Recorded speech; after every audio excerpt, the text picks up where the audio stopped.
एक गांव में धनराज नाम का एक बहुत अमीर सेठ रहता था। उसके पास सोना, चांदी, बड़ी बड़ी हवेलियां और बहुत सारा धन था। लेकिन वो इतना लालची था कि कभी किसी की मदद नहीं करता था। उसका बस एक ही सपना था, और ज्यादा पैसा कमाना। एक दिन गांव में एक बूढ़ा साधु आया।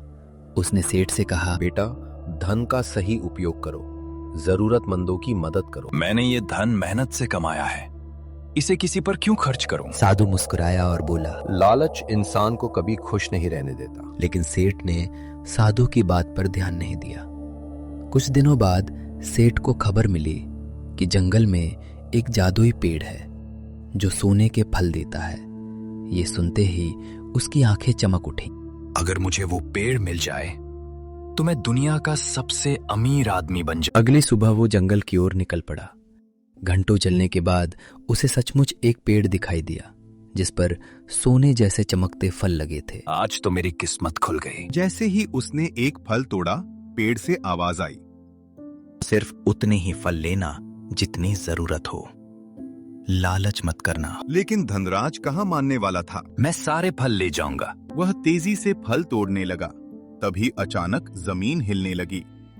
पेड़ के सारे फल पत्थर में बदल गए और सेठ के हाथ में पकड़ा सोने का फल भी मिट्टी बन गया। ये क्या हो गया? मेरा सोना कहाँ गया? तभी वही साधु उसके सामने प्रकट हुआ। मैंने पहले ही कहा था, लालच का अंत हमेशा बुरा होता है। सेठ को अपनी गलती का एहसास हो गया। वह उदास होकर गांव लौट आया। उस दिन के बाद उसने अपना व्यवहार बदल दिया। उसने गरीबों की मदद करनी शुरू की, गांव में स्कूल बनवाया और जरूरतमंद लोगों को भोजन देने लगा। धीरे धीरे गांव के लोगों का प्यार और सम्मान उसे मिलने लगा। आज मुझे समझ आया कि असली खुशी धन जमा करने में नहीं, बल्कि दूसरों की मदद करने में है। उस दिन से धनराज एक अच्छा इंसान बन गया। उसने सीखा कि लालच इंसान को नुकसान पहुंचाता है, जबकि दया और उदारता उसे सच्ची खुशी देती है। इस कहानी से हमें ये पता चलता है कि लालच बुरी बला है।